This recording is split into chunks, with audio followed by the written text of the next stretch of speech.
নমস্কাৰ সকলোকে স্বাগতম জনাইছো মোৰ ইউটিউব চেনেললৈকে এনআইএছৰ এটা গুৰুত্বপূৰ্ণ বিষয় এইটো ভিডিঅ'ৰ জৰিয়তে আলোচনা কৰিব বিচাৰিছো ভিডিঅ'টো যথেষ্ট গুৰুত্বপূৰ্ণ হয় আৰু বিষয়টো যথেষ্ট গুৰুত্বপূৰ্ণ হয় আশা কৰিম আপোনালোকে ভিডিঅ'টো গুৰুত্ব সহকাৰে চাব আৰু ভিডিঅ'টো শেষলৈকে চাব লগতে শ্বেয়াৰ কৰিবলৈ নাপাহৰিব যোৱাকালি সুপ্ৰিম কোৰ্টৰ পৰা বিহাৰৰ কাৰণে TR3 কাৰণে যেটো ৰিজাল্ট আহিল যেটো মানে কি খবৰ আহিল সেই খবৰৰ টোৱে অসমৰ ক্ষেত্ৰত কিবা প্ৰভাৱ পৰিব নেকি এইটো বিষয়ে এতিয়া সোশ্যাল মিডিয়া হওক বা প্ৰাৰ্থীসকলৰ মাজত মানে কি আলোচনা বিলোচনা চলি আছে বিশেষকৈ যিসকল এনআইএছৰ প্ৰাৰ্থী সেই এনআইএছৰ প্ৰাৰ্থীসকলে কিছু চিন্তিত হোৱা পৰিলক্ষিত হৈছে বহুতে সুধি আছে যে বিহাৰত TR3 যেটো মানে কি ফলাফল ওলাল এনআইএছৰ প্ৰাৰ্থীসকলৰ কাৰণে সেই ফলাফলটো অসমতো তেনেকুৱা হ'ব নেকি বা ইতিমধ্যে ফেচবুকতো আমি দেখিবলৈ পাইছো যে বহুতে কৈ আছে যে বিহাৰৰ TR3 দৰে অসমতো এনআইএছ 5550 ইনক্লুড নহব কিন্তু বাকি আহি থকা বিজ্ঞাপনবোৰত এনআইএছৰ কোনো সমস্যা নাথাকিব আৰু যেটো সেইবিলাক পোষ্ট দেখাৰ লগে লগে এনআইএছৰ প্ৰাৰ্থীসকলৰ একাংশই বহুতে ফোন কৰি সুধি আছে বা মেছেজ কৰি সুধি আছে যে অসমত তেনেকুৱা হ'বলৈ গৈ আছে নেকি মানে নে TR3 বিষয়টোনো কি মানে বহুতে বুজি পোৱা নাই যে অসমত তেনেকুৱা হ'ব নেকি কাৰণ বিহাৰত যেহেতু TR3 এনআইএছৰ প্ৰাৰ্থীসকলক নাৰাখিলে অসমতো 5550 পদ নাৰাখিব নেকি এটা কথাটো হল যিসকল এনআইএছৰ প্ৰাৰ্থী আপোনালোকক ভিডিঅ'টোৰ জৰিয়তে কথাখিনি মই যিখিনি বুজি পাইছো সেইখিনি আপোনালোকক বুজাব বিচাৰিছো কথাটো হল যে TR3 বিষয়টো হল যে যেটো সময়ত বিহাৰত TR3 কাৰণে বিজ্ঞাপন বিহাৰ শিক্ষা বিভাগে মুকলি কৰি দিছিল সেইটো সময়ত এনআইএছৰ সাৰ্টিফিকেটখন ইনভ্যালিড আছিল আৰু সেই অনুসাৰে এনআইএছৰ প্ৰাৰ্থীসকলক আবেদন কৰিব দিয়া হোৱা নাছিল আৰু আবেদন কৰিব নিদিয়া কাৰণে বিহাৰৰ এনআইএছৰ প্ৰাৰ্থীসকলে TR3 কাৰণে আবেদন কৰা নাছিল আৰু আবেদন নকৰা কাৰণে বিহাৰৰ এনআইএছৰ প্ৰাৰ্থীসকলে সেই TR3 অন্তৰ্ভুক্ত নহল যেহেতু তেওঁলোকে আবেদন নকৰিলে আৰু TR3 কামখিনি ইতিমধ্যে যেহেতু শেষ হৈ গৈছে আৰু শেষ হৈ যোৱা কাৰণে বিহাৰত এনআইএছৰ প্ৰাৰ্থীসকলে TR3 নিযুক্তি পাবলৈ সক্ষম নহল আৰু সেই যেটো ৰায়দান TR3 যেটো ৰায়দান সেই ৰায়দানটো সুপ্ৰিম কোৰ্টে যোৱাকালি দিছিল আৰু যাৰ পৰিপ্ৰেক্ষিতত বিহাৰৰ এনআইএছৰ প্ৰাৰ্থীসকলে TR3 কাৰণে সুযোগ নাপালে অৰ্থাৎ তেওঁলোকৰ কাৰণে ৰিঅপেন পোৰ্টেল নকৰিলে ইতিমধ্যে সুপ্ৰিম কোৰ্টে ৰায়দান দিছে যে যদিহে নিযুক্তি প্ৰক্ৰিয়াৰ কামখিনি সম্পূৰ্ণ হয় অৰ্থাৎ পোৰ্টেল বন্ধ হয় তেতিয়া আকৌ পুনৰ ৰিঅপেন কৰিব নালাগে বুলি যেটো এটা ৰায়দান আছে সেই অনুসাৰে যেটো বিহাৰত TR3 ৰায়দানৰ জৰিয়তে ৰায়দান দিলে যে বিহাৰত TR3 তেওঁলোকে সুযোগ নপোৱাৰ কাৰণটো হ'ল যে বিহাৰত TR3 কাৰণে ইতিমধ্যে পোৰ্টেল বন্ধ হৈছে আৰু সেই বন্ধ হোৱাৰ কাৰণে আৰু তাৰ প্ৰাৰ্থীসকলে আবেদন কৰা নাছিল আৰু নকৰাৰ কাৰণে তেওঁলোকক TR3 সুযোগ নিদিলে আৰু আহি থকা TR4-5ত তেওঁলোকে সুযোগ পাব এটা সেই ৰিজাল্টটো যেটো TR3 বিহাৰৰ প্ৰাৰ্থীসকলে সুযোগ নাপালে সেই ৰিজাল্টটো অসমৰ যি 5550 পদ তাত সেই ৰিজাল্টটো একেই হ'ব নেকি অসমৰ ক্ষেত্ৰতো এটা কথাটো হ'ল যে অসমত কিছু ব্যতিক্ৰম আছে অসমত যেতিয়া 5550 পদৰ কাৰণে শিক্ষা বিভাগে বিজ্ঞাপন মুকলি কৰি দিছিল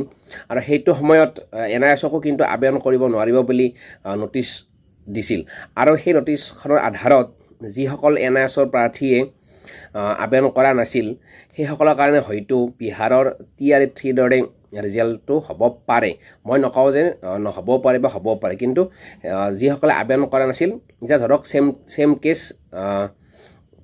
বিহাৰত হৈ গ'ল কিন্তু যিসকল প্ৰাৰ্থীয়ে হাইকোৰ্টৰ দ্বাৰস্থ হয় ইন্টাৰিম অৰ্ডাৰ লৈ কিনে অৰ্থাৎ পেটিশনাৰ হৈ কিনে বা যিসকলে আবেদন কৰিছে সেইসকলৰ হয়তো সুযোগকণ আহিব পাৰে 8 তাৰিখে কাৰণ বিহাৰৰ দৰে সেম কেছ নহয় কাৰণ বিহাৰত ইতিমধ্যে সম্পূৰ্ণ হৈ গৈছে আৰু অসমত অনগোয়িঙত আছে যেটো first provisional merit list first physical documents ভেৰিফিকেশ্যনৰ কাৰণে ইতিমধ্যে কামখিনি সম্পূৰ্ণ হৈছে কিন্তু সেকেন্ড ফিজিক্যাল ডকুমেন্টছ ভেৰিফিকেশ্যনৰ কাৰণে যেহেতু ওলোৱাই নাই লিষ্ট গতিকে ক্ষেত্ৰত পোৰ্টেল কাম চলি আছে কাৰণ সেকেন্ড ফিজিক্যাল ডকুমেন্টছ ভেৰিফিকেশ্যনৰ কাৰণে কিছুদিন পিছতে আকৌ লিষ্ট পাব্লিছ হ'ব আৰু তেতিয়া NISৰ যিসকলে আবেদন কৰিছে ইতিমধ্যে হাইকোৰ্টে ৰায়দান দিছে যে NISৰ প্ৰাৰ্থীসকলকো ইনক্লুড কৰি কিনে সেকেন্ড ফিজিকেল ডকুমেণ্টছ ভেৰিফিকেশ্যনৰ কাৰণে ভেৰিফিকেশ্যন কৰিব দিছে আৰু NISৰ প্ৰাৰ্থীসকলে নিযুক্তি পায় নে নাপায় 5550টা পদত সেইটো নিৰ্ভৰ কৰিব অহা 8 মে যদি শুনানিটো হয় শেষবাৰৰ কাৰণে আৰু সেইদিনাই নিৰ্ভৰ কৰিব কিন্তু NISৰ প্ৰাৰ্থীসকলে এইটোৱে ক'ব বিচাৰিছে যে বিহাৰৰ টিয়াৰ 3 দৰে অসমত সেম কেছটো নহয় বুলিয়ে ক'ব পাৰি কাৰণ ইতিমধ্যে অসমৰ NISৰ প্ৰাৰ্থীসকলে একাংশই কি কৰিছে ইণ্টাৰিম অৰ্ডাৰ লৈ কিনে আবেদন কৰিছিল 5550টা পদত কিন্তু বিহাৰত আবেদন কৰা নাছিল আৰু আবেদন নকৰা সকলৰ কাৰণে পুনৰ পোৰ্টেল খুলি দিব নালাগে বা সুযোগ দিব নালাগে বুলি কালি ৰায়দানটোত আহিছিল কিন্তু অসমত কিছু অলপ ব্যতিক্ৰম আছে কাৰণ অসমত NISৰ প্ৰাৰ্থীসকলে হাইকোৰ্টৰ পৰা ইণ্টাৰিম অৰ্ডাৰ পাই কিনে আবেদন কৰিছিল আৰু সেই আবেদনৰ ভিত্তিত এতিয়া সেই NISৰ প্ৰাৰ্থীসকলক সেকেন্ড ফিজিকেল ডকুমেণ্টছ ভেৰিফিকেশ্যনৰ কাৰণে ইনক্লুড কৰিব দিছে আৰু ভেৰিফিকেশ্যন হৈ যোৱাৰ পিছত চাকৰি পায় নে নাপায় সেইটো নিৰ্ভৰ কৰিব এই ফাইনেল শুনানিৰ ওপৰতহে গতিকে NISৰ প্ৰাৰ্থীসকলে অসমৰ যিসকলে আবেদন কৰিছিল সেইসকলে হতাশ হ'ব নালাগে সেই বিহাৰৰ টিয়াৰ 3 ৰিজাল্টটো চাই কিনে আৰু যিসকলে আবেদন কৰা নাছিল অসমত সেইটোৰ এতিয়া ৰায়দানটো 8 তাৰিখে কি আহে বা যিসকলে পেটিশনাৰ নহয় কিনে আবেদন কৰিছিল তেওঁলোকৰ ৰায়দানটো কি আহে পেটিশনাৰ হিচাপে আহে নে নাহে নে কি আহে সেইটো সম্পূৰ্ণৰূপে ৰায়দানৰ ওপৰত নিৰ্ভৰ কৰিব কিন্তু এটা শব্দত যদি আমি ক'ব যাওঁ টিয়াৰ 3 দৰে অসমত কিন্তু নহয় কাৰণ অসমত মই ক'লে যে কিছু সুকীয়া বা কিছু ব্যতিক্ৰম আছে কাৰণ অসমত পোৰ্টেল যেতিয়া খুলি দিছিল তেতিয়াই মানে কি NISৰ প্ৰাৰ্থীসকলে আবেদন কৰিছিল হাইকোৰ্টৰ পৰা ইণ্টাৰিম অৰ্ডাৰ লৈ কিনে সেইফালৰ পৰা চাবলৈ গ'লে বিহাৰৰ টিয়াৰ 3 আৰু অসমৰ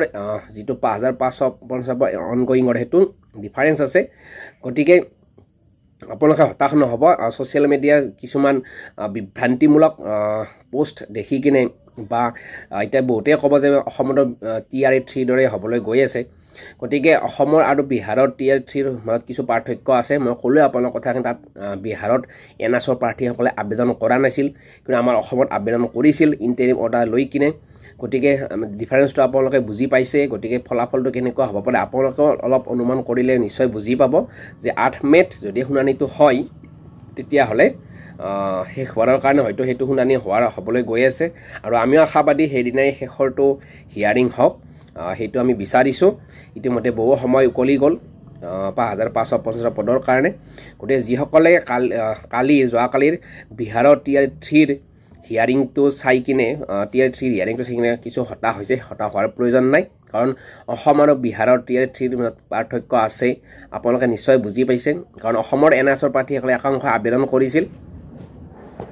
বিহাৰত কিন্তু এজনো প্ৰাৰ্থীয়ে আবেদন কৰা নাছিল কাৰণ তেওঁলোকে ডাইৰেক্ট সুপ্ৰিম কোৰ্ট গৈছিল তেওঁলোকে হাইকোৰ্টৰ দ্বাৰস্থ নহয় কিনে সেই সময়ত যেতিয়া বিজ্ঞাপন মুকলি কৰি দিছে সেই সময়ত তেওঁলোকে ন্যায়ালয়ৰ দ্বাৰস্থ হোৱা নাছিল আৰু নোহোৱাৰ কাৰণে ইতিমধ্যে তাত পোৰ্টেল বন্ধ হৈ গৈছে আৰু বন্ধ হোৱাৰ কাৰণে সুপ্ৰিম কোৰ্টে সেইটো ৰিঅপেন কৰিব নালাগে বুলি কৈছে কিন্তু টিয়াৰ 4ত তেওঁলোকে আবেদন কৰিব পাৰিব কোনো সমস্যা নাই আৰু আমাৰ অসমতো 5550টা পদত NISৰ প্ৰাৰ্থীসকলে যিহেতু আবেদন কৰিছে ইণ্টাৰিম অৰ্ডাৰ লৈ কিনে ইতিমধ্যে ফিজিকেল ডকুমেণ্টছ ভেৰিফিকেশ্যনৰ কাৰণেও তেওঁলোকক ইনক্লুড কৰিব দিছে গতিকে সম্পূৰ্ণ শুনানিটো অহা 8 মেত যদি হিয়াৰিংটো হয় তেতিয়া সেইদিনা আমি নিশ্চয় জানিব পাৰিম কি হয় পেটিশনাৰসকলে পায় নে নন পেটিশনাৰসকলেও পায় আৰু যিসকলে আবেদন কৰা নাই তেওঁলোকৰ কাৰণেও কি আহে সেইটো আমি সেইদিনাই জানিব পাৰিম আবেদনসকলে কিছু একাংশই কৰিছে কিন্তু বহুতৰে কি নাছিল ইণ্টাৰিম অৰ্ডাৰ নাছিল ইণ্টাৰিম অৰ্ডাৰ নথকাকৈ আবেদন কৰিছিল আৰু একাংশ পেটিশনাৰ হৈ কিনে ইণ্টাৰিম অৰ্ডাৰ লৈ আবেদন কৰিছিল গতিকে ফলাফলটো কেনেকৈ আহে 8 মেত আমি জানিব পাৰিম আৰু আমাদেৰ মাত্ৰ এটা দিন আছে গতিকে অপেক্ষা কৰক সেই দিনটোলৈকে কি ফলাফল আহে কি ৰিজাল্ট আহে আপোনালোকক নিশ্চয় জনাম সেইদিনা তাৰ কাৰণে সাবস্ক্ৰাইব কৰিব আৰু ভিডিঅ'টো শ্বেয়াৰ কৰিব ধন্যবাদ